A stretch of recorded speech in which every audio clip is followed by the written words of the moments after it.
Assalamualaikum warahmatullahi wabarakatuh. Halo anak-anak, bertemu kembali dengan saya Ibu Eni Puspita pada mata pelajaran kimia. Pada pertemuan sebelumnya kita sudah mempelajari stoikiometri bagian 2 tentang perhitungan rumus kimia.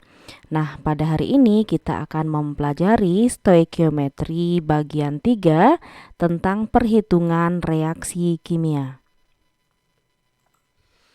Perhitungan reaksi kimia. Dalam persamaan reaksi setara, koefisien reaksi menyatakan perbandingan mol. Persamaan reaksi A tambah B menghasilkan C.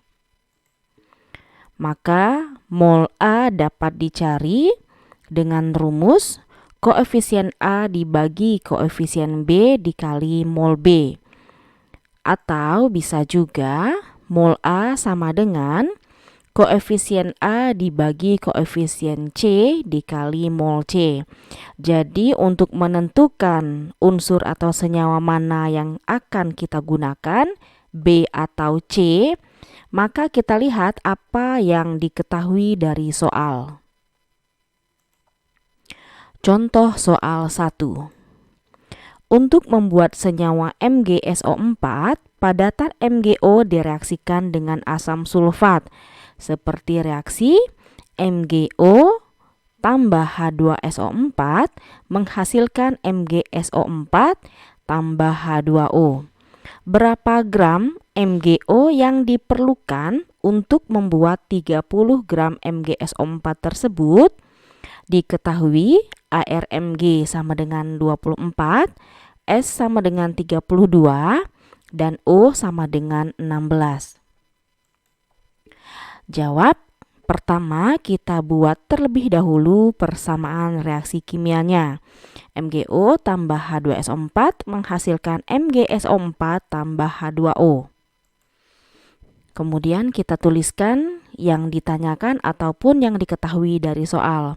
Ternyata di soal berapa gram MgO. Jadi di bagian MgO kita tulis titik-titik gram tanda tanya. Artinya nanti ini adalah yang ditanyakan, gram dari MgO. Kemudian 30 gram MgSO4 ini juga ada di soal. Di sini 30 gram MgSO4. Untuk mencari gram atau massa MgO, kita bisa menggunakan rumus mol MgO sama dengan gram MgO dibagi mR MgO. Kemudian gram MgO sama dengan, ini ingat bagaimana cara menentukan rumus matematikanya ya. Jadi kalau kita mencari gram MgO berarti sama dengan mol MgO dikali mR dari MgO. Nah, dari soal, mol MgO belum diketahui.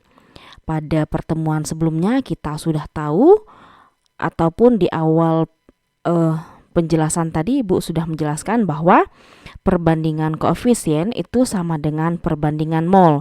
Jadi apabila koefisiennya diketahui dan mol salah satu dari unsur atau senyawa juga diketahui, maka mol yang lainnya juga dapat dicari. Karena yang diketahui dari soal adalah data dari MgSO4, sehingga kita bandingkan data MgO dengan MgSO4. Tadi di persamaan reaksi kita bisa melihat bahwa koefisien dari MgO sama dengan 1 dan koefisien dari MgSO4 juga 1. Artinya MgO dan MgSO4 memiliki koefisien yang sama. Sehingga kalau koefisiennya sama, maka molnya sama pula. Nanti jika kalian temukan koefisien MgO itu 2 kali koefisien dari MgSO4, maka molnya juga dikali 2. Jadi di sini kita tulis mol MgO sama dengan mol MgSO4. Kita cari mol MgSO4 sama dengan gram dari MgSO4 dibagi mR MgSO4. Nah, karena mR MgSO4 itu belum ada, maka kita cari terlebih dahulu. Ya, jadi kita ingat mR itu adalah penjumlahan dari AR-nya. AR atom-atom penyusunnya. Jadi di sini ARMG ditambah ARS tambah 4 kali ARO. Kita masukkan angka-angkanya 24 tambah 32 tambah 4 kali 16. Jadi ditemukan MrMgSO4 itu 120. Kita masukkan nilainya. Gram MgSO4 tadi dari soal ada sebanyak 30 gram. Kemudian MrMgSO4 ini yang kita peroleh barusan adalah 120 gram. Jadi Mr itu satuannya gram per mol. 30 dibagi 120 sama dengan 0,25 mol. Kita tulis ulang persamaan reaksinya. Kemudian yang ditanyakan dan yang diketahui. Nah, di sini sudah kita cari barusan mol dari MgSO4 itu adalah sebanyak 0,25 mol.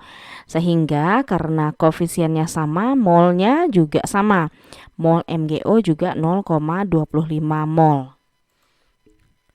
Gram MgO sama dengan mol dari MgO dikali Mr dari MgO. MrMgO kita cari terlebih dahulu. Berarti sama dengan ARMG ditambah ARO. AR itu tadi sudah diketahui dari soal. ARMG itu 24 dan ARO 16. Jadi 24 tambah 16 sama dengan 40. Kita masukkan nilainya. Mol MgO itu sama dengan mol MgSO4 sama dengan 0,25. Kita tuliskan di sini dikali 40. 40 ini yang kita cari barusan sama dengan 10 gram. Jadi massa atau gram dari MgO kita peroleh sebanyak 10 gram. Contoh soal 2. Sebanyak 5,4 gram aluminium direaksikan dengan HCl. Sesuai persamaan reaksi, Al tambah HCl menghasilkan AlCl3 tambah H2. Di sini ada tulisan reaksi belum setara. Volume gas hidrogen atau H2 yang dihasilkan pada keadaan STP adalah. Jawab. Kita tulis ulang dulu persamaan reaksinya. Nah, ini harus kita setarakan terlebih dahulu karena di sini soal sudah diberitahukan reaksinya belum setara. Reaksi yang setara itu adalah reaksi yang jumlah atom kiri sama dengan jumlah atom kanan. Nah, di sini kita peroleh Al-nya menjadi 2Al tambah 6HCl menghasilkan 2AlCl3 tambah 3H2. Nanti jika kalian belum paham tentang menyetarakan persamaan reaksi, kalian bisa melihat video ibu yang lain tentang menyetarakan persamaan reaksi atau persamaan reaksi yang setara ya. Nah, di sini seperti biasa kita cari dulu molnya dari unsur atau senyawa yang diketahui dari soal. Di sini diketahui 5,4 gram aluminium. Berarti massa dari aluminium itu 5,4 dibagi AR aluminium. Nah, jika di soal tidak ditemukan AR-nya, maka di mana kalian bisa menemukan AR? AR bisa kalian temukan di SPU. Jadi ini dibagi 5,4 dibagi 27 sama dengan 0,2 mol. Ya, kemudian berdasarkan perbandingan koefisien sama dengan perbandingan mol, maka mol dari H2 juga bisa kita cari. Jadi di sini koefisien dari H2, mol H2 itu sama dengan koefisien dari H2 dibagi koefisien dari Al dikali mol dari Al. Ya, jadi 3/2 kali 0,2 mol. Dapat mol untuk H2 itu sebanyak 0,3 mol. Nah, untuk mengerjakan soal tadi ditanyakan volume gas hidrogen pada STP. Ingat ya, di stoichiometry 1 kita tahu bahwa mol sama dengan volume STP dibagi 22,4 liter. Kemudian dari sini kita bisa menuliskan bahwa volume STP dari H2O sama dengan mol H2O dikali 22,4 liter. Mol H2O dari sini tadi dapat 0,3, kita masukkan 22,4 liter ini memang sudah dari rumus. Jadi volume STP dari H2O itu adalah sebanyak 6,72 liter. Ya, mudah-mudahan paham untuk contoh soal 1 dan contoh soal 2. Latihan. Nah, di sini ada Ibu buatkan satu buah soal latihan untuk kalian. Silahkan kalian kerjakan di buku latihan masing-masing. Pelajari dan pahami baik-baik contoh soal 1 dan 2 untuk mengerjakan latihan ini. Semoga sukses. Terima kasih atas perhatiannya. Mudah-mudahan bermanfaat. Wassalamualaikum warahmatullahi wabarakatuh.